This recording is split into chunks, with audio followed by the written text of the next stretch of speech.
Kali ini kita akan membahas perasaan merasa kaya. Perasaan kaya di dalam Al-Quran ini disebut dengan istilah istaghna. Kalimat istaghna salah satunya disebutkan di dalam surat Al-Alaq. Teman-teman bisa buka Al-Quran surat 96, surat Al-Alaq ayat 6, 7, dan 8. أعوذ بالله من الشيطان الرجيم بسم الله الرحمن الرحيم كلا إن الإنسان ليطغى كلا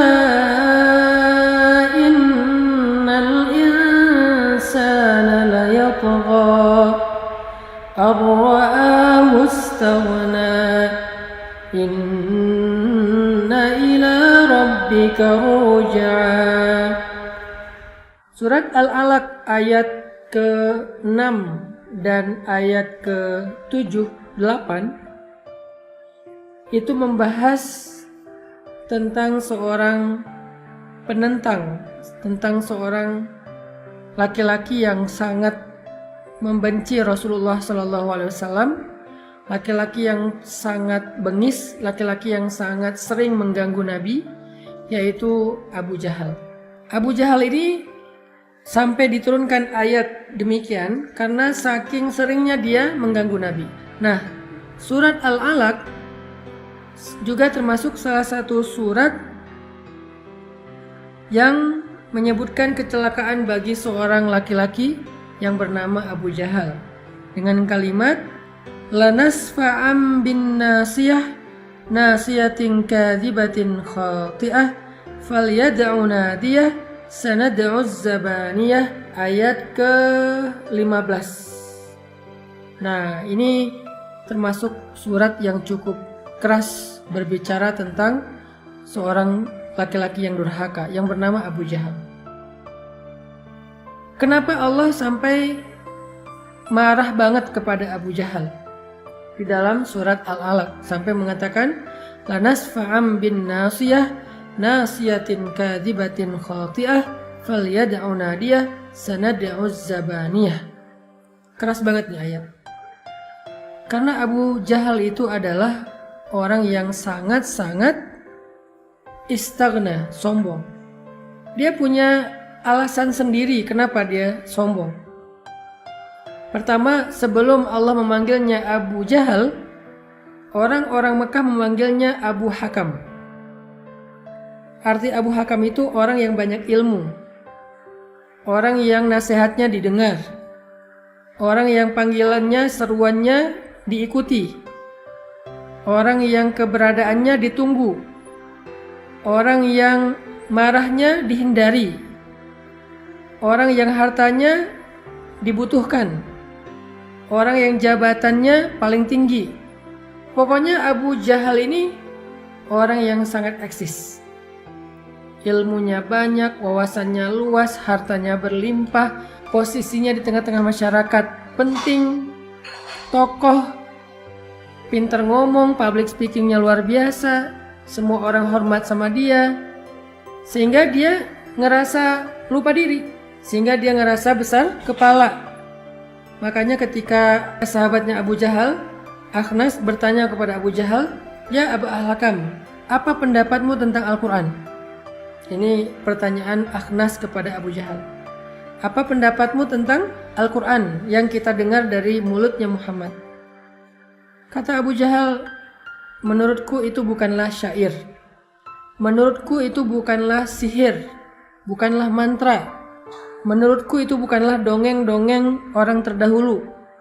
Menurutku dia sesuatu yang istimewa.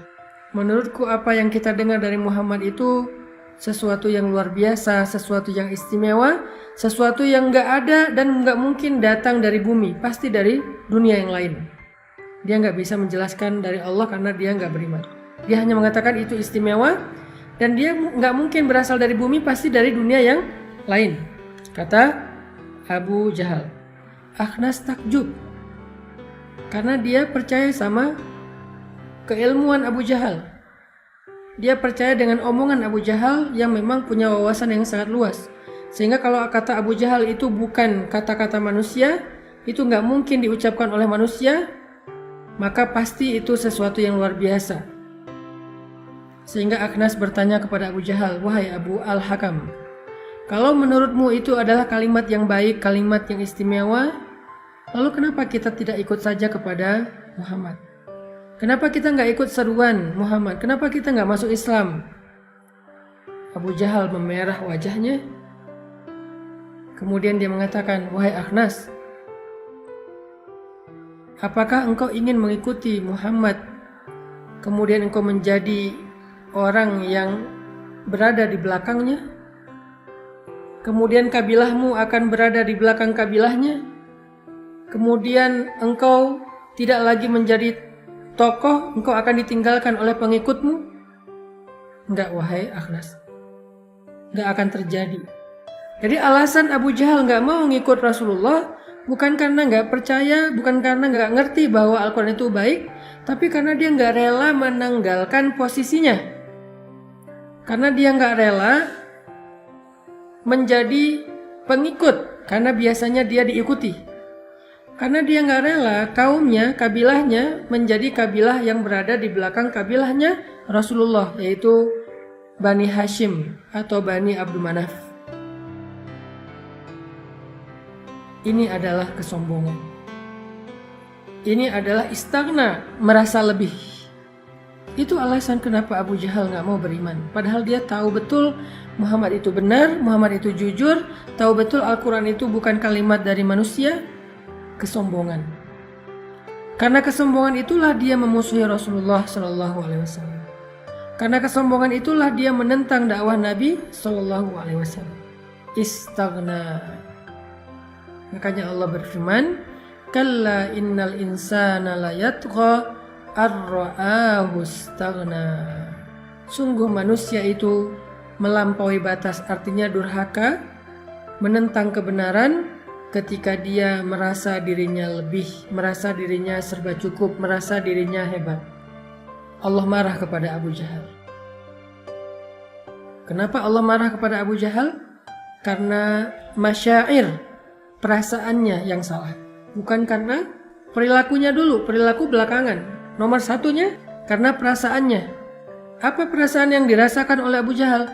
Perasaan sombong, perasaan hebat, perasaan lebih, perasaan gak butuh, perasaan ego, perasaan gengsi, merasa dia punya wawasan lebih daripada Muhammad, merasa pengikutnya lebih daripada Muhammad, kekayaannya lebih daripada Muhammad, lebih senior daripada Muhammad, pokoknya ngerasa lebih aja, ngerasa punya segalanya dibandingkan dengan Rasulullah SAW. Itulah perasaannya Abu Jahal. Maka coba kita jadikan ini sebagai renungan untuk kita bersama. Apa alasan kita untuk menolak sebuah nasihat? Apa alasan kita untuk menolak masukan dari orang lain? Apa alasan kita untuk nggak mau berteman dengan seseorang? Apa alasan kita untuk menolak lamaran seseorang? Apa alasan kita untuk menjudge seseorang? Apa alasan kita untuk memarahi seseorang? Apa alasan kita untuk merendahkan seseorang? Kalau alasannya karena kita merasa lebih hebat dari orang lain, merasa lebih keren dari orang lain, merasa lebih kaya dari orang lain, merasa lebih tahu daripada orang lain, maka itu adalah kibar, sombong. Apa alasan kita mendebat orang tua kita? Apa alasan kita menolak nasihat dari ibu dan ayah kita? Apakah kita merasa lebih tahu dari mereka?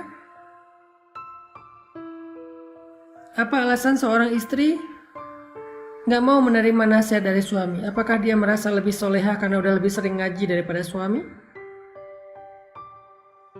Apa alasan seorang suami merendahkan istrinya? Apa dia merasa bahwa dia yang udah nyari nafkah sehingga dia lebih mulia daripada istrinya? Apa alasan orang tua menzolimi anaknya? Apa dia merasa udah punya jasa lebih kepada anak itu? Pokoknya siapapun dia, ketika dia merasa punya kelebihan dibandingkan orang lain yang membuat dia jadi merendahkan orang lain, maka kalla innal insana la yatgha ar-ra'ahu istaghna. Sombong. Apa kata-kata iblis? Ana khairum min, khalaqtani min nar wa khalaqtahu min tin. Aku lebih baik daripada Adam. Engkau ciptakan aku dari api dan engkau ciptakan dia dari tanah. Sedangkan api lebih mulia daripada tanah menurut iblis. Ditambah lagi dia ngerasa udah ribuan tahun beribadah bersama para malaikat, lebih senior daripada Adam. Kok tiba-tiba Adam yang jadi pemimpin, Adam yang jadi khalifah? Kenapa saya harus menjadi pengikutnya Adam? Saya lebih senior. Kenapa saya harus menjadi pengikutnya Adam padahal saya lebih baik? Merasa lebih. Bedanya dosa Adam dengan dosa iblis, Adam dosanya maksiat, iblis dosanya sombong. Nanti kita bisa lihat itu pada diri para sahabat.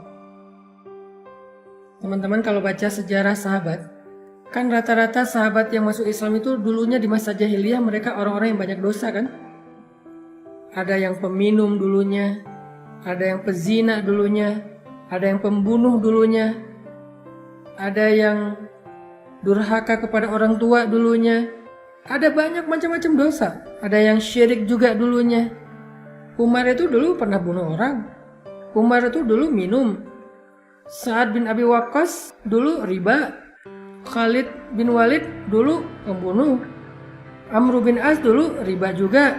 Banyak dari mereka yang punya masa lalu dosa-dosa besar. Dan sebagian besar mereka emang syirik. Kecuali beberapa orang doang yang hanif. Khadijah hanif, Ali hanif, Abu Bakar hanif. Tapi yang lain-lain pernah syirik, pernah menyembah berhala, pernah datang ke dukun, pernah membunuh bayi, perempuan, pernah menyiksa budak, pernah minum, dan seterusnya. Tapi kok bisa akhirnya mereka mendapatkan hidayah? Karena hati mereka baik, karena hati mereka bersih dari sombong. Sehingga ketika mereka mengetahui kebenaran, gak ada yang menghalangi mereka untuk masuk Islam. Sedangkan Abu Jahal, sedangkan Walid al-Mughirah, sedangkan Umayyah bin Khalaf, sedangkan Abu Lahab, tokoh-tokoh ini kenapa gak masuk Islam? Sedangkan anak mereka masuk Islam. Anak Abu Lahab, anaknya ada yang muslim, terutama yang perempuan.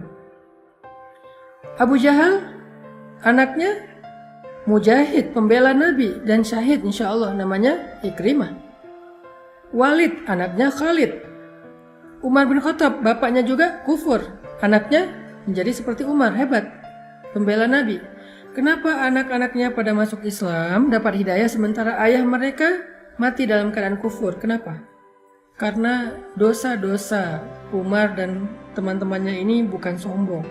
Dosa-dosa mereka lakukan karena mereka nggak paham. Setelah mereka tahu kebenaran, maka nggak ada penghalang mereka untuk masuk Islam dan memeluk kebenaran itu. Sedangkan yang tua-tua, tokoh-tokoh, Abu Jahal dan yang lain-lain, mereka sombong. Walaupun mereka udah tahu kebenaran, kesombongan menghalangi mereka untuk mengakui kebenaran itu dan mengikutinya. Itulah bedanya Adam dan Iblis atau Umar dan Abu Jahal. Jadi Umar adalah orang yang pernah berdosa di masa lalu tapi dia nggak sombong. Abu Jahal adalah orang yang menolak kebenaran karena dia sombong. Merasa nggak butuh kepada Allah. Merasa nggak rela untuk menjadi pengikut Muhammad karena dianggap lebih junior, karena dianggap kabilahnya lebih kecil daripada kabilah Abu Jahal sendiri. Renungkan ini dalam kehidupan kita sehari-hari. Jangan sampai kita punya perasaan sombong kepada manusia, apalagi kepada Allah. Salah satu bentuk kesombongan kita kepada Allah itu adalah ketika kita berhenti berdoa. Bukan doa-doa yang berat, doa-doa sehari-hari aja. Kita makan, gak memperhatikan doa makan. Di situ udah mulai ada rasa gak butuh kepada Allah. Kita ngerasa baik-baik sajalah, gak akan ada masalah, makan juga makanan yang sehat. Kita gak butuh dilindungi oleh Allah dengan makanan itu.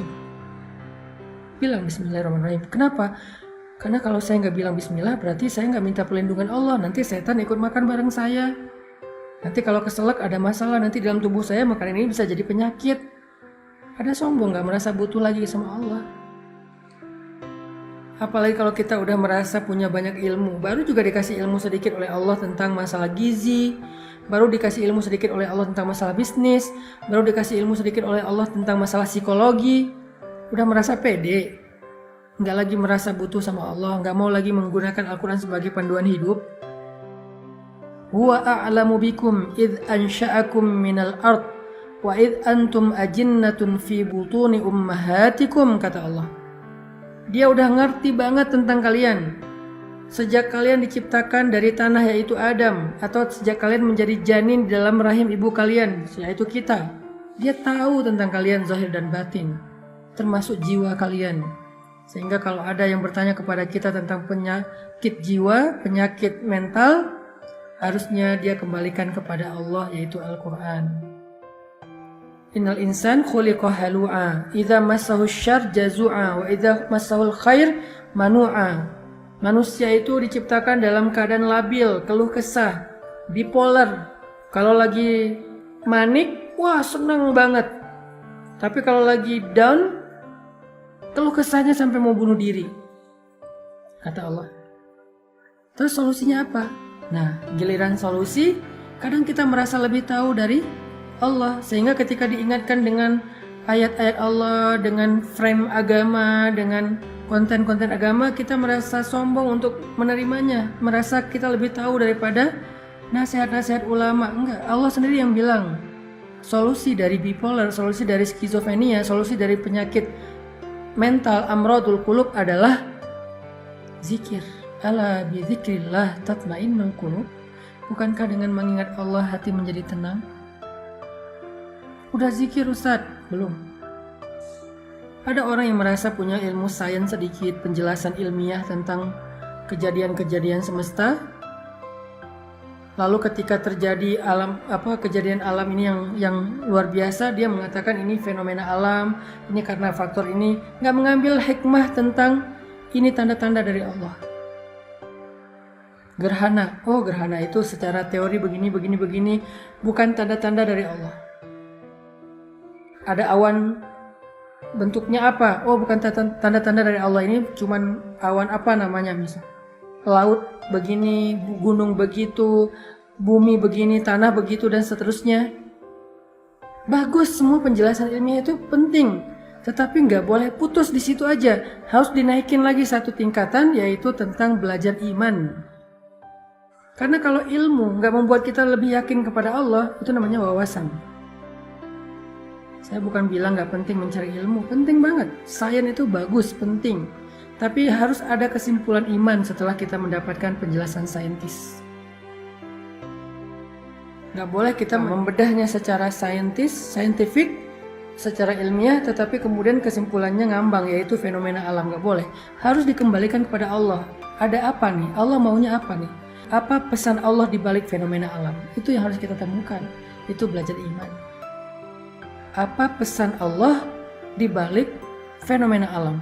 Apa pesan Allah di balik gerhana? Apa pesan Allah di balik musim dingin, musim panas, musim semi, musim gugur? Apa pesan Allah di balik terbitnya matahari di timur terbenam di barat? Apa pesan Allah di balik malam dan siang? Apa pesan Allah di balik gempa? Apa pesan Allah di balik badai dan seterusnya? Apa pesan Allah? Itu yang harus kita cari. Dalam lingkup yang lebih kecil, apa pesan Allah di balik masalah saya? Apa pesan Allah di balik kerugian ini, musibah ini? Itu yang harus kita cari. Tapi kalau kita nggak mau tahu itu, dan mau menyelesaikan semuanya, mau memahami semuanya dengan logika kita, merasa udah ngerti secara rumus dan teorinya, di situ kita nggak sengaja mulai muncul kibar, sombong. Dan sombong itulah yang menghalangi kita dari kebaikan. Jangan sombong kepada Allah. Bahkan jangan sombong kepada manusia. Sehingga kita nggak merendahkan siapapun. Nggak boleh. Mungkin kita punya kelebihan yang nggak dimiliki orang lain. Tapi jangan lupa, kita juga punya kekurangan yang nggak dimiliki orang lain. Mungkin kita merasa udah punya lebih banyak wawasan agama dibandingkan orang tua kita sejak kita belajar serius.